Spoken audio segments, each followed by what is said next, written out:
नमस्कार साथियों, मैं सौरभ स्वागत करता हूं आपका अपने YouTube चैनल पर।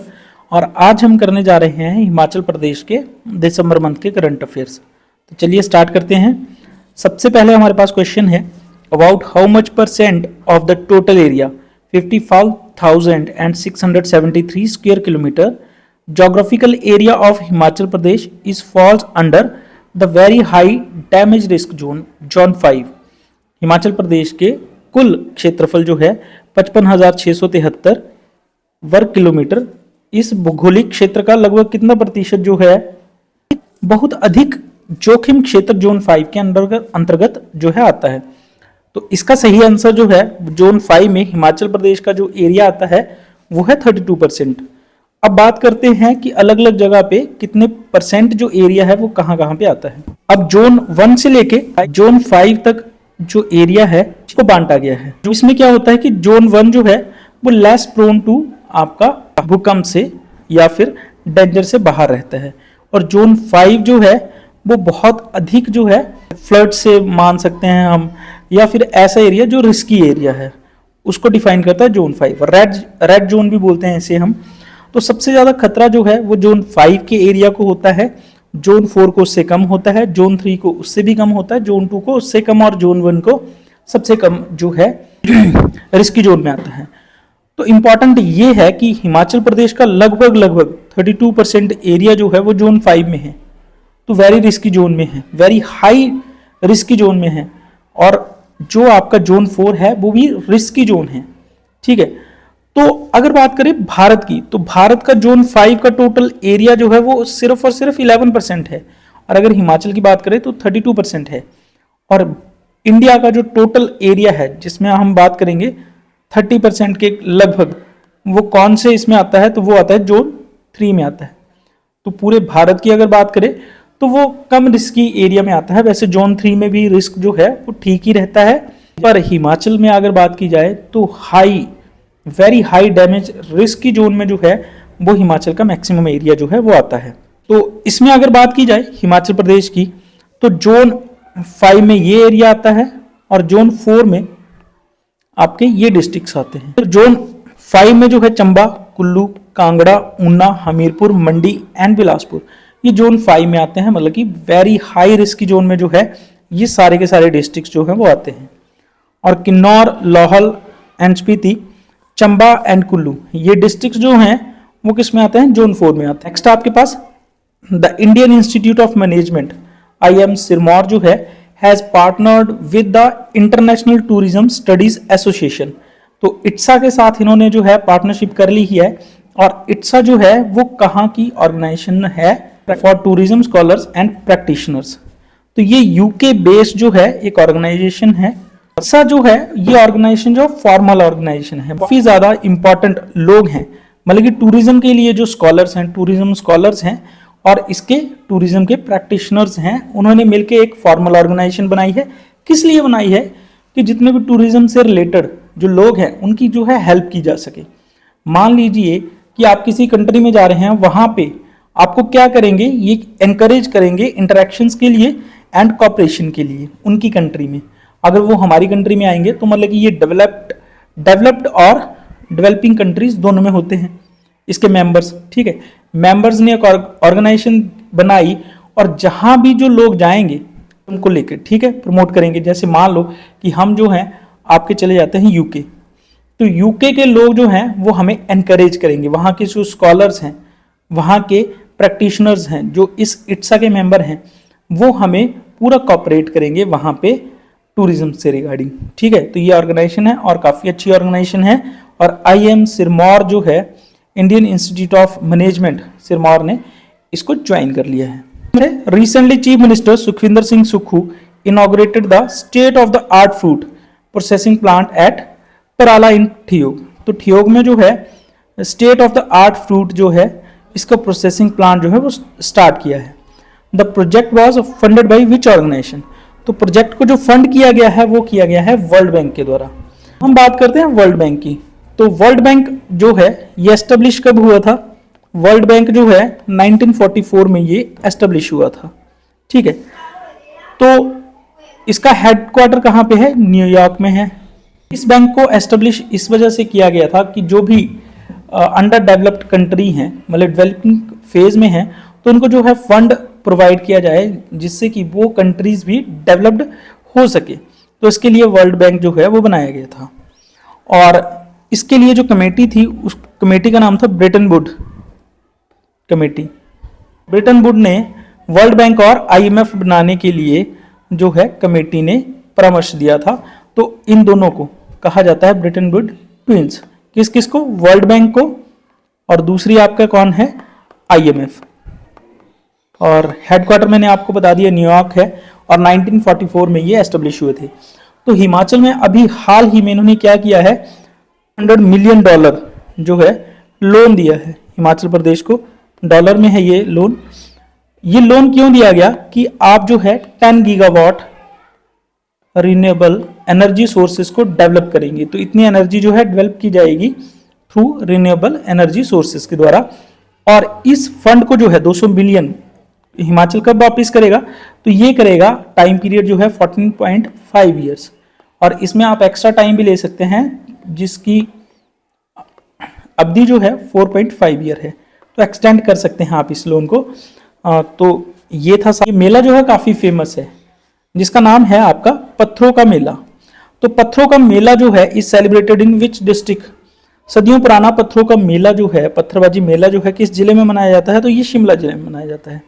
जैसे कि आप देख सकते हैं ये दो पहाड़ियां हैं, एक ये वाली पहाड़ी है और दूसरी ये वाली पहाड़ी है। तो ये दोनों लोग जो हैं, एक इस गांव के लोग और इस गांव के लोग, ये एक दूसरे पे पत्थरों की बारिश करेंगे। और जैसे ही कोई चोटिल हो जाता है तो उसका ब्लड जो है, जो पत्थरों से ब्लड निकलेगा पत्थर लगने से, तो उस ब्लड को जो है मंदिर में चढ़ाया जाएगा और इस खेल को वहीं पे रोक दिया जाएगा।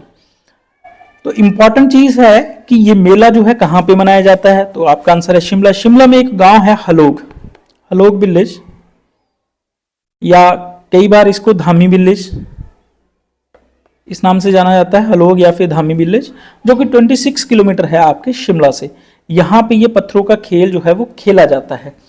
अब इसके पीछे, खेलने के पीछे रीजन क्या है कि सबसे इंपॉर्टेंट चीज ये है कि यहाँ पे सबसे पहले जो राजा थे वो हर साल अपनी बलि देते थे। मतलब कि राजा तो नहीं, मेल पार्टिसिपेंट्स जो राजा की तरफ से थे, कोई ना कोई मेल जो है अपना सेक्रीफाइस या मतलब कि अपनी बलि देता था। ठीक है। उसके बाद क्या हुआ, जैसे जैसे समय बीतता गया तो हर साल एक बलि जो है मेल पार्टिसिपेंट्स जो है वो सेक्रीफाइस करता था। उसके बाद क्या हुआ, कुछ समय बाद यहाँ पे एक रानी बनी, क्वीन बनी, और वो खुद ही इस समय पे क्या होगी, सती होगी। ठीक है। अब जब वो सती होगी, राजा तो पहले डेथ हो गई थी, इसी वजह से सती हुई, तो रानी ने भी इस मौके पे वो है सती हो चुकी थी। तो इसके बाद एक ट्रेंड चेंज हो गया कि यहाँ पे मेल जो हैं उनकी बलि नहीं दी जाने लगी। उसके बाद क्या किया गया, एनिमल्स की जो है बलि यहाँ पे दी जाने लगी। उसके बाद क्या किया गया, और ये बलि कौन से मंदिर में दी जाती है? तो ये बलि जो है भीमा काली के मंदिर में यहाँ पे दी जाती है। अभी भी जैसे ही ब्लड यहाँ पे आएगा तो ये कहाँ पे चढ़ाया जाएगा, भीमा काली के मंदिर में। ठीक है। भीमा काली के टेम्पल में जो है ये बलि जो है वो दी जाती है। अच्छा, जब जानवरों की बलि यहाँ पे दी जाने लगी, उसके बाद कुछ समय के बाद, डेकेड्स के बाद इसे बंद कर दिया गया। और जो यहाँ पे फैमिलीज थी उन्होंने डिसाइड किया कि हम यहाँ पे ब्लड चढ़ाया करेंगे। तो ब्लड कैसे चढ़ाया करेंगे, तो पत्थरों का खेल जो है ये यहाँ पे शुरू किया गया। अच्छा, सबसे पहले ये यहाँ के एक देवता है, यहाँ स्टार्ट कब किया जाता है, तो यहाँ पे देवता हैं जिनका नाम है नरसिंह भगवान। वहां पे पूजा की जाती है नरसिंह भगवान की। और उसके बाद दोपहर के बाद ये खेल जो है वो स्टार्ट किया जाता है।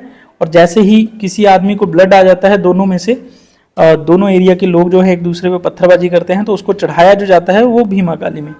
और ये जो खेल है ये कब स्टार्ट किया जाता है, तो ये सेकंड डे ऑफ दिवाली। तो दिवाली के दूसरे दिन जो है ये खेल जो है वो खेला जाता है, पत्थर का खेल।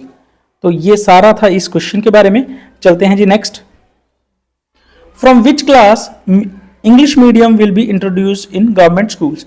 तो कौन सी क्लास से ये स्टार्ट किया जाएगा इंग्लिश? तो ये फर्स्ट क्लास से जो है हमारे मुख्यमंत्री जो हैं सुखविंदर सिंह सुक्खू, इन्होंने कहा था कि हम जो है compete करेंगे आपके प्राइवेट स्कूल्स को। तो उनमें बेसिकली बच्चे क्यों एडमिशन लेते हैं, इंग्लिश के लिए। तो इंग्लिश मीडियम जो है गवर्नमेंट स्कूल्स में भी आपकी कब से स्टार्ट कर दी जाएगी, फर्स्ट क्लास से। के पास the government of Himachal Pradesh is planning to build a state of the art ice skating rink at the which place in Shimla district. तो शिमला डिस्ट्रिक्ट के कौन सी जगह अत्याधुनिक आइस स्केटिंग रिंक जो है वो बनाने की योजना बना रही है सरकार। तो ये बना रही है। अगर वैसे भी देखा जाए तो आइस स्केटिंग जो कंपटीशन होते हैं तो वो कहाँ पे होते हैं, शिमला में, दैट इज इन नारकंडा। तो नारकंडा में जो है अत्याधुनिक आइस स्केटिंग रिंक जो है वो सरकार जो है बनाने जा रही है। नेक्स्ट है हमारे पास Pekhuwala solar energy project 32 megawatt will be establish in which district of Himachal Pradesh. 32 megawatt का जो है आपका सोलर पावर प्रोजेक्ट लगाया गया है पेखूवेला में। तो पेखूवेला जो है वो कहां पे है, तो वो है ऊना डिस्ट्रिक्ट में। ऊना डिस्ट्रिक्ट में ये चलाया जाएगा। इससे काफी ज्यादा जो है एम्प्लॉयमेंट वहां के लोगों को मिलेगी और ये हिमाचल प्रदेश का सबसे बड़ा सोलर पावर प्रोजेक्ट है जो सरकार के द्वारा चलाया गया है। इससे जो है 66.10 मिलियन यूनिट्स जो हैं आपकी प्रोड्यूस की जाएंगी एक साल में इलेक्ट्रिसिटी की। ठीक है, तो इससे काफी ज्यादा जो है आपकी एम्प्लॉयमेंट जनरेट होगी और सरकार को जो है पैसा जो है वो इनकम जनरेट होगी। अच्छा, इस प्रोजेक्ट को बना कौन रहा है, तो एचपीपीसीएल। और एचपीपीसीएल ने जो है 500 मेगावाट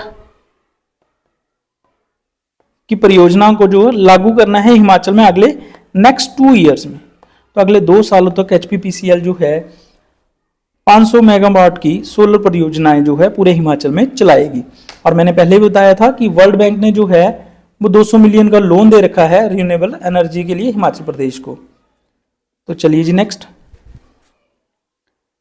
है हमारे पास which state has received first position in 14th agriculture leadership conclave held in Delhi. तो दिल्ली में हुई है एग्रीकल्चर लीडरशिप कॉन्क्लेव। इसमें पहला स्थान जो है वो मिला है हिमाचल प्रदेश को। और ये पिक्चर में आप देख सकते हैं। तो हिमाचल प्रदेश ने जो रिसीव किया है एग्रीकल्चर लीडरशिप कॉन्क्लेव में फर्स्ट पोजीशन। ठीक है, जो कि कहां पे हुई है, न्यू दिल्ली में। नेक्स्ट इंपॉर्टेंट क्वेश्चन है, क्या है आपके पास, recently who was felicitated with the national award for empowerment of persons with disabilities by the president Droupadi Murmu. जो हमारी प्रेसिडेंट है उन्होंने हाल ही में द्रौपदी मुर्मू जो हैं इन्होंने विकलांग व्यक्तियों को सशक्तिकरण के लिए राष्ट्रीय पुरस्कार से किसे सम्मानित किया गया है। तो ये सम्मानित किया है इन्होंने ऊना की, ये हैं, कौन है, दिव्या शर्मा। तो दिव्या शर्मा को सम्मानित किया है। ठीक है, अब दिव्या शर्मा क्या है, ये एक डिसेबिलिटी एक्टिविस्ट हैं, फ्रीलांस राइटर है, मोटिवेशनल स्पीकर है, ब्लू बेल्ट इन कराटे हैं, मैराथन रनर हैं, सिंगर हैं, गिटारिस्ट हैं, पोइट हैं, कंटेंट क्रिएटर हैं एंड रेडियो जॉकी हैं। तो इन्हें जो नवाजा गया है national award for empowerment of person with disabilities. तो काफी ज्यादा एम्पावर करती हैं ये पर्सन जो होते हैं, विकलांग पर्सन होते हैं। तो इसके लिए इन्हें जो है प्रेसिडेंट जो है द्रौपदी मुर्मू, उन्होंने वर्ल्ड डिसेबिलिटी डे जो है दिसंबर 3 को मनाया गया, उसमें इन्हें ये इनाम जो है दिया गया। ठीक है, और ये हिमाचल प्रदेश के नयानंगल में रहती हैं, ऊना डिस्ट्रिक्ट से ये बिलोंग करती हैं। अब ऊना की बात करें तो ऊना से एक और पैराथलीट है जिनका नाम है निषाद कुमार। निषाद कुमार ये भी ऊना से हैं। और ऊना से कहां से हैं, ये अंब से हैं। ठीक है, इन्हें क्या हुआ है, इन्होंने गोल्ड मेडल जीता है आपके हाई जंप में। निषाद कुमार ने गोल्ड मेडल जीता है हाई जंप में। पैरा एशियन चैंपियनशिप हुई है, पैरा एशियन चैंपियनशिप, उसमें इन्होंने गोल्ड जीता है। अच्छा, इस बार भारत का प्रदर्शन यहां पे काफी अच्छा रहा है। भारत ने टोटल कितने मेडल जीते हैं, 111 मेडल यहां पे जीते हैं। और ये क्वेश्चन जो है वो हाल ही में हुए एग्जाम्स में पूछा गया था।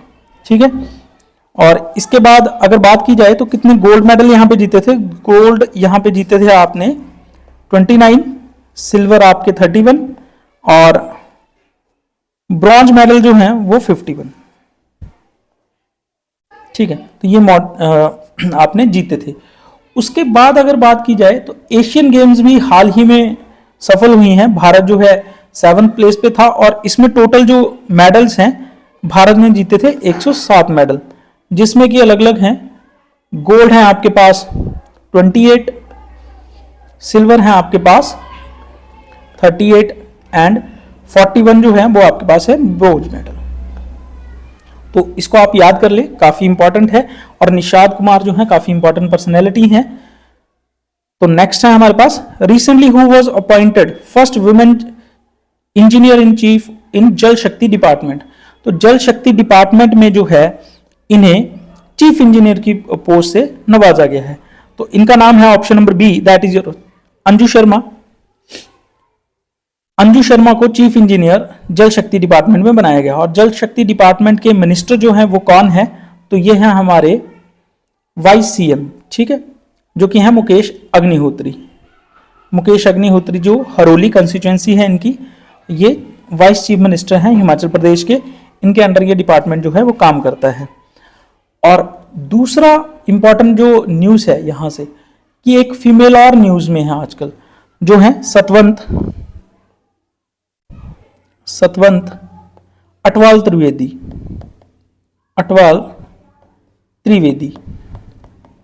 ये क्यों न्यूज में है, क्योंकि इन्हें जो है हिमाचल प्रदेश की एक आईपीएस ऑफिसर हैं और इन्हें डीजीपी जो है वो बनाया गया है। काफी इंपॉर्टेंट न्यूज है ये। फर्स्ट विमेन डीजीपी जो है हिमाचल प्रदेश की ये बनी है और ये first IPS female IPS officer हैं हिमाचल प्रदेश से जिन्हें डीजीपी बनाया गया है। और ये कौन से डिस्ट्रिक्ट से हैं ये भी पूछा जा सकता है। तो ये है आपकी बिलासपुर डिस्ट्रिक्ट से, ठीक है जी। चलिए जी next, recently a world class cancer hospital will be set up at Jolsappad village of west district. तो जोलसप्पड़ जो है वो कहाँ का गांव है, कौन से डिस्ट्रिक्ट का गांव है, तो ये है आपके हमीरपुर का। तो हमीरपुर में जो है वो आपका क्या बनने जा रहा है, कैंसर हॉस्पिटल जो है वो बनने जा रहा है। उसके बाद है chief minister launched the states first online Divya पूजा प्रणाली फॉर द टेम्पल्स ऑफ माता ब्रजेश्वरी, माता चामुंडा एंड माता ज्वालामुखी। तो सीएम सुक्खू जो है हमारे, तो इन्होंने क्या लॉन्च किया है, दिव्य पूजा प्रणाली। इसमें क्या किया जाएगा कि एक वेबसाइट है www.kangra.temples.hp.gov.in। इस पर लॉगिन करके आप क्या कर सकते हैं कि इनमें से किसी भी कांगड़ा के जो टेम्पल्स हैं उनकी पूजा जो है वो आप देख सकते हैं। लाइव स्ट्रीमिंग वहां पे चलेगी और यहाँ पे आप जो है ऑनलाइन अपनी पूजा भी बुक करवा सकते हैं और अपना ऑनलाइन प्रसाद भी जो है वो ग्रहण कर सकते हैं। और आप यहाँ पे जो दान देना चाहते हैं वो भी इस साइट के हेल्प से आप दे सकते हैं। तो कुछ भी आप मंदिर में पूजा अपनी स्पेशल रखवाना चाहते हैं या पूजा को ऑनलाइन देखना चाहते हैं, सारे काम जो है इस वेबसाइट के थ्रू जो है किए जाएंगे। तो ये कहाँ से आपको बताया, जैसे मैंने कांगड़ा टेम्पल्स, तो ये किस डिस्ट्रिक्ट की बात की जा रही है, तो ये दिव्य पूजा प्रणाली कहां से स्टार्ट हुई है, कांगड़ा डिस्ट्रिक्ट से स्टार्ट हुई है। अभी हाल ही में हमारी जो राज्य सरकार है इसने 3 बिल पास किए हैं। तो सबसे पहले है the government proposed in the Indian stamp duty जो है वो लगाई गई है। इसमें क्या किया गया है कि 100 सालों के लिए जो हम भूमि किस पे देते हैं, लीज पे देते हैं, जो सरकार इन पे देती है, तो उस पे 5% जो है स्टैंप ड्यूटी जो है वो लगाई गई है।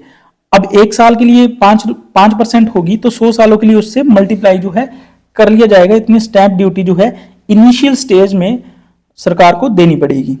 दूसरा इन्होंने क्या किया है, दूसरा बिल जो पास किया है non biodegradable garbage control amendment bill. तो इन्होंने एक डेफिनेशन चेंज की है कि नॉन बायोडिग्रेडेबल गार्बेज में जो है स्टेट में कौन कौन सी चीजें जो है, क्या कौन कौन चीजें आएंगी, ठीक है। उसके बाद है Himachal Pradesh water cess on hydro power generation. तो वाटर सेस जो है वो लगाया जाएगा हाइड्रो पावर प्रोजेक्ट्स पे हिमाचल प्रदेश के, ठीक है। तो ये बिल जो है हिमाचल प्रदेश विधानसभा में जो है वो पास किए गए हैं। नेक्स्ट है हमारे पास Himachal Pradesh has bagged which position in the country for the implementation of the interoperable criminal justice system project prosecution pillar. अब सबसे पहले समझने की बात है इंटरऑपरेबल क्रिमिनल जस्टिस जो है ये है क्या है। तो इसके बारे में बात करते हैं। इंटरऑपरेबल क्रिमिनल जस्टिस ये प्रोजेक्ट जो है वो 2017 में स्टार्ट जो है वो किया गया था। इसमें क्या किया जाएगा, जो आपके कोर्ट्स होंगे वो ई कोर्ट्स होंगे, ई कोर्ट जो लगाए जाएंगे, इलेक्ट्रॉनिक कोर्ट्स, ई प्रिजन्स, जो सारी आपकी प्रिजन्स का लेखा जोखा है वो ई प्रिजन्स के थ्रू रखा जाएगा। जितनी भी फॉरेंसिक हैं, रिपोर्ट्स हैं, जो देरी हो जाती है तो वो भी इलेक्ट्रॉनिक रिपोर्ट्स जो हैं वो जनरेट की जाएंगी, और प्रोसिक्यूशंस जो हैं वो भी आपकी इलेक्ट्रॉनिक्स जो है वो देखी जाएंगी। ठीक है, तो मतलब कि सारा का सारा जो है इलेक्ट्रॉनिक्स के थ्रू जो है वो किया जाएगा। तो इसमें हिमाचल प्रदेश जो है कौन से रैंक पे है, तो वो है आपके सेकंड रैंक पे ICJS में। इसको समझने से पहले हम समझते हैं CCTNS। तो CCTNS क्या है? CCTNS crime, C for criminal, T for tracking,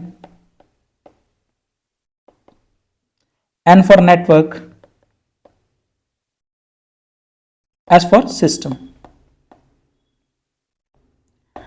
crime and criminal tracking network system. अब इसकी जरूरत क्यों पड़ी CCTNS की? ये क्या हुआ कि जैसे कोई क्रिमिनल है, आपके स्टेट में कोई क्रिमिनल है, वो दूसरे स्टेट में चला जाता, तो उसका रिकॉर्ड जो है वो कैसे तलब करना किसी भी व्यक्ति का, ठीक है, विशेष व्यक्ति का। तो अभी क्या हुआ कि सबका जो क्रिमिनल रिकॉर्ड है वो ऑनलाइन कर दिया गया। किसकी हेल्प से? CCTNS। अब क्रिमिनल को एट द टाइम आप कहीं भी ट्रैक कर सकते हैं। जैसे किसी की कंप्लेंट आई, किसी आदमी को लेके आए, उसकी डिटेल्स डालते ही उसकी पुरानी हिस्ट्री अगर पुलिस स्टेशन में है तो वो निकल जाएगी। तो ये है CCTNS, crime criminal tracking network system. इसकी रैंकिंग में जो है हिमाचल प्रदेश काफी अच्छा काम कर रहा है और फर्स्ट रैंक पे है। और ये CCTNS जो है वो मुंबई अटैक्स हुए थे 2008 के बाद ये स्टार्ट किया गया था। जो होम मिनिस्टर थे उस समय P चिदम्बरम, कांग्रेस की सरकार थी, और इन्होंने ये स्टार्ट किया था। तो चलिए जी नेक्स्ट है हमारे पास, chief minister recently laid the foundation stone of Pepsi bottling plant to be built with an estimated investment of 268 crore at Kandrauri village in which district. तो कंदरौरी विलेज की अगर बात की जाए तो ये कहां पे है? तो ये है आपकी कांगड़ा में। ठीक है, तो यहां पे पेप्सी बोटलिंग प्लांट जो है वो स्टार्ट किया जाएगा। और इसमें अगर हम बात करें तो टूरिज्म कैपिटल जो है वो बनाने की कोशिश की जा रही है। किसे? आपके कांगड़ा को। तो कांगड़ा को ऐसे डेवलप किया जाएगा कि एक टूरिज्म कैपिटल जो है ये बन जाए। इसके लिए क्या क्या किया जा रहा है? तो सबसे इंपॉर्टेंट जो है, तो यहां पे रोलर स्केटिंग जो है, आइस स्केटिंग, रोलर स्केटिंग जो है, रिंक यहां पे ओपन हुई है। कहां पे? स्को। तो ये प्रपोज्ड है, स्को में बनेगी। और एक गोल्फ कोर्स बनेगा। कहां पे बनेगा? गोल्फ कोर्स जो है वो प्रागपुर में बनेगा।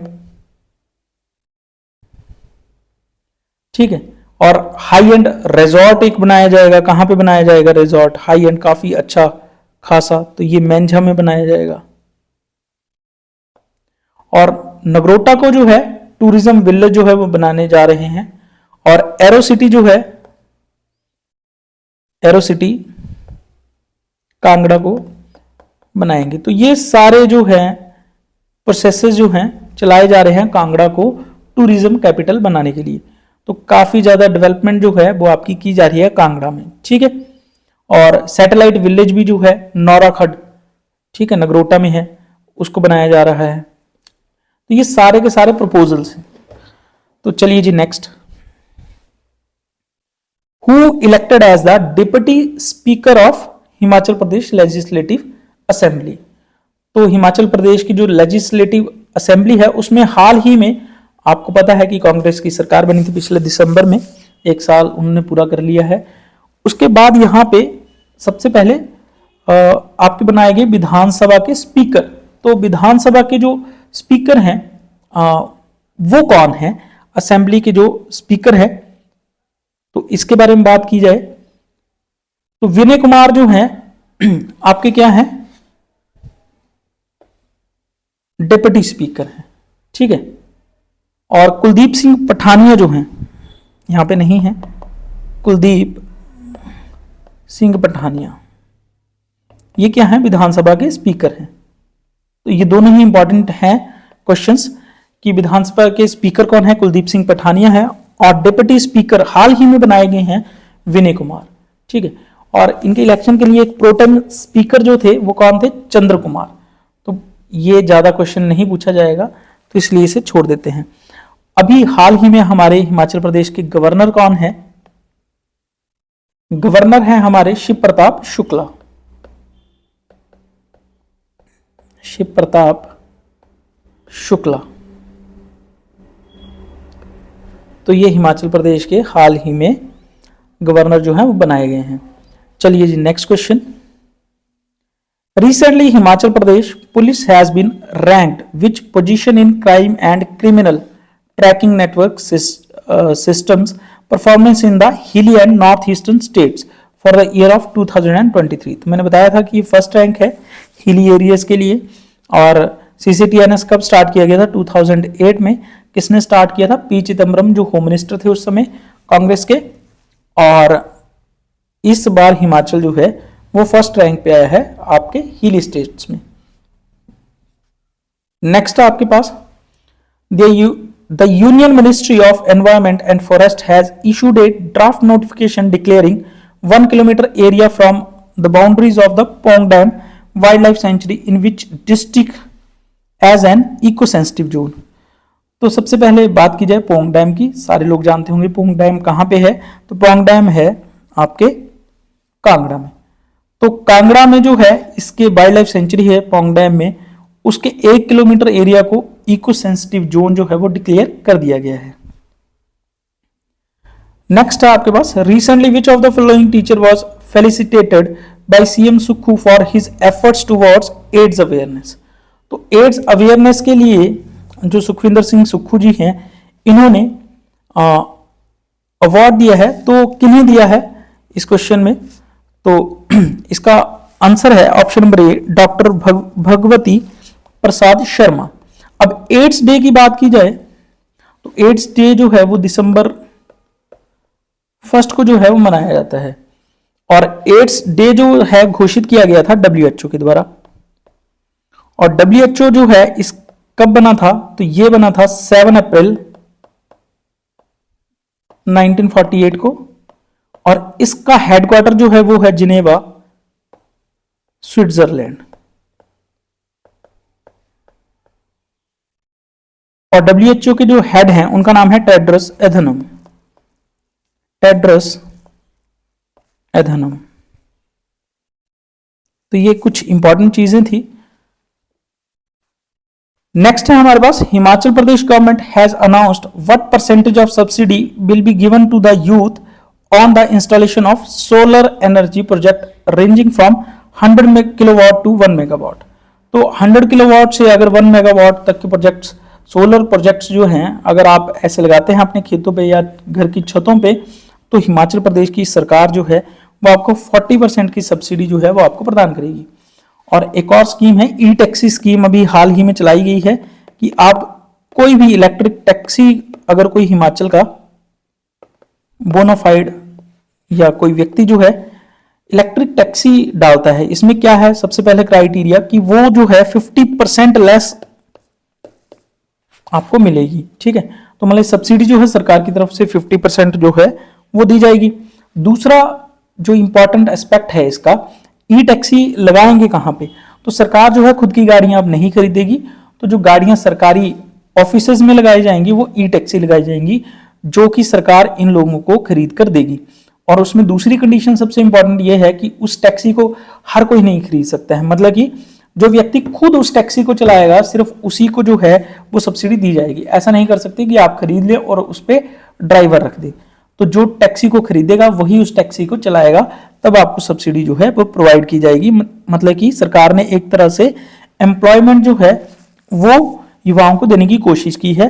और इसमें जो बच्चे हैं वो मंथली 40 to 50,000 जो है वो अर्न कर पाएंगे। तो एक बार टैक्सी जो है वो डालकर 40 to 50,000 अर्न किया जा सकेगा। नेक्स्ट है हमारे पास, which of the following district is worst performer according to the violent crime index. तो पहले वायलेंस के केस में आपका कांगड़ा यहाँ पे सबसे आगे होता था, पर इस बार जो है वो कौन सबसे आगे है, तो वो है आपका मंडी डिस्ट्रिक्ट। तो मंडी डिस्ट्रिक्ट में सबसे ज्यादा क्राइम हुआ है 2022 के इंडेक्स के अकॉर्डिंग, और दूसरे नंबर पे जो है वो आया है सोलन। ठीक है, Mandi district is the worst performer followed by Solan. और ये इंडेक्स जो है वो 3 क्राइम्स के ऊपर बना है। सबसे पहले है रेप, दूसरा है मर्डर एंड तीसरा है डाउरी डेथ्स। ठीक है, नेक्स्ट आपके पास which of the following project is started to preserve language Bhoti. तो भोटी लैंग्वेज को प्रोटेक्ट करने के लिए कौन सा जो है आपका प्रोजेक्ट चलाया गया है, तो वो ये है option number A, learning through language Bhoti. ठीक है जी। नेक्स्ट है Himganga scheme. Himganga scheme is being initiated at pilot basis, is related to which district. तो हिमगंगा जो स्कीम है वो हिमाचल प्रदेश की सरकार के द्वारा चलाई गई है। ये दूध से रिलेटेड एक स्कीम है, मतलब कि दूध से मिल्क रिलेटेड जितने भी प्रोडक्ट हैं, मिल्क रिलेटेड, सबसे पहले तो इसके लिए जो फंड रेज किया गया है वो किया गया 500 करोड़। और सबसे पहले इनिशियल स्टेज में ये 2 डिस्ट्रिक्ट्स में लागू की जाएगी, चलाई जाएगी, एक तो कांगड़ा और दूसरा है हमीरपुर। ठीक है, हमीरपुर में, तो इन 2 डिस्ट्रिक्ट्स में इनिशियली ये चलेगी। अब इसमें किया क्या जाएगा कि जो भी मिल्क प्रोड्यूसिंग थिंग्स हैं उनको रीस्टोर करने के लिए, उनको आगे बेचने के लिए, उनसे जो प्रोडक्ट हैं उनको कैसे डेवलप किया जाएगा, इसके लिए जो है ये हिमगंगा स्कीम जो है लॉन्च की गई है। और जैसे ही ये स्कीम जो है लॉन्च की जाएगी, लॉन्च की जा चुकी है, इनिशियल स्टेजेस में है 2 डिस्ट्रिक्ट्स में, उसके बाद जो है जो दूध है 80 रुपये लीटर जो है गाय का दूध लिया जाएगा, और 100 रुपये लीटर जो है एम है किसका दूध लिया जाएगा, आपकी भैंस का दूध लिया जाएगा, बफेलो का, जिससे कि आपके जो आप लोग गाय भैंसे रखते हैं या आप बोल सकते हैं फार्मर्स की आय को जो है वो बढ़ाया जाएगा। अब दूसरी इंपॉर्टेंट चीज जो है, इसके अकॉर्डिंग जितने भी मिल्क रिलेटेड जो प्रोजेक्ट हैं, आपके प्लांट हैं, उनको भी बढ़ावा दिया जाएगा। और हाल ही में एक मिल्क प्लांट है जिसका नाम है धगबार, जो कि कांगड़ा में है, धगबार मिल्क प्लांट। ठीक है, तो इसको भी जो है फंड यहां से इस स्कीम के अंडर, हिमगंगा के अंडर जो है वो जारी किया गया है। तो हिमगंगा जो है किससे रिलेटेड स्कीम है, तो ये है दूध से रिलेटेड, मिल्क से रिलेटेड, और फंड कितना है 500 करोड़। और जो 2 डिस्ट्रिक्ट्स हैं पायलट बेसिस पे वो हैं कांगड़ा और हमीरपुर। और नेक्स्ट चलते हैं, तो एक सेम स्कीम है सुखाश्रय, काफी इंपॉर्टेंट है। और ये कितने फंड से बनाई गई है, 101 करोड़ के फंड से बनाई गई है, इकट्ठा किया गया है। इसमें जितने भी आपके बच्चे हैं जिनका पेरेंट्स नहीं है, वो इस स्कीम के अंडर जो है वो कवर किए जाएंगे, सुखाश्रय। ठीक है, तो जितने भी ऑर्फन बच्चे हैं उनको कहा जाएगा children of the state, children of the state. और दूसरी कंडीशन क्या है कि उनको 27 ईयर्स तक उनका खर्चा जो है सरकार उठाएगी।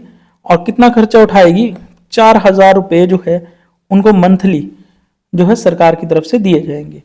और उनकी पढ़ाई का जो खर्चा है वो किसके द्वारा उठाया जाएगा, वो सरकार के द्वारा उठाया जाएगा। ठीक है, तो सुखाश्रय स्कीम है, काफी इंपॉर्टेंट है। हिमगंगा स्कीम हमने पढ़ ली। नेक्स्ट है हमारे पास, which of the following state has the highest unemployment rate in urban area according to the latest quarterly periodic labour force सर्वे।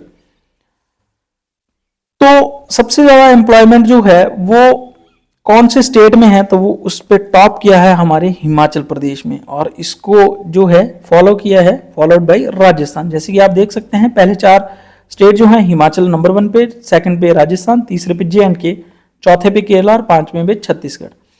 और सबसे ज्यादा जॉब्स जो हैं बच्चों को कौन कौन से स्टेट्स ने दी है, तो वो है सबसे नंबर 1 पे गुजरात, दूसरे पे दिल्ली, तीसरे पे कर्नाटका, फिर चौथे पे हरियाणा और 5वें मध्य प्रदेश। तो इसमें आपने टॉप के 2 और याद रखने हैं, जैसे हिमाचल प्रदेश टॉप किया है अनएम्प्लॉयमेंट में, दूसरे पे राजस्थान, और सबसे ज्यादा जॉब्स जो दी गई हैं वो गुजरात के द्वारा, और सेकंड नंबर पे आपका दिल्ली है। विच of the following district is top rank in education index. तो एजुकेशन इंडेक्स में सबसे जो टॉप किया है वो किया है इस बार कांगड़ा डिस्ट्रिक्ट ने। और हैरानी की बात यह है कि हमीरपुर इस केस में चौथे नंबर पे आया है। और सोलन जो है, जो आपका हब है सारे के सारे इंस्टीट्यूट्स का, आपकी यूनिवर्सिटीज का, वो जो है वो 10th नंबर पे आया है। तो काफी चौंकाने वाले आंकड़े हैं। और मंडी जो है वो 2nd नंबर पे आया है। तो ये काफी इंपॉर्टेंट है। हमीरपुर वैसे एजुकेशन के मामले में टॉप पे आता था, पर इस रैंकिंग के अकॉर्डिंग किसमें आया है, आपके 4th नंबर पे आया है। नेक्स्ट है आपके पास, which of the following institute university has got green university award at COP 28। तो COP 28 जो है वो कहां पे हुई है, यूएई में हुई है, यूनाइटेड अरब अमीरात में। तो यहां पे ग्रीन यूनिवर्सिटी का अवार्ड जो मिला है वो मिला है option number A, that is your Shoolini university. Sorry, आपकी जो अवार्ड मिला है वो किसे मिला है, option number B, that is your YS Parmar. Right option is B. अब COP 28 का अवार्ड जो है ग्रीन यूनिवर्सिटी अवार्ड इन्हें मिला है, जो कि COP 28 कहां पे हुई है, यूएई में, यूनाइटेड अरब अमीराट्स में। तो इसमें इंपॉर्टेंट चीज हमें देखने वाली है कि COP है क्या। तो ये इसकी फुल फॉर्म है कॉन्फ्रेंस ऑफ पार्टीज पार्टीज। ठीक है। अब इंपॉर्टेंट चीज क्या है कि ये सबसे पहले स्टार्ट की गई थी UNFCCC के द्वारा, यूनाइटेड नेशन, पूरे लिख देते हैं, United Nations framework convention on climate change.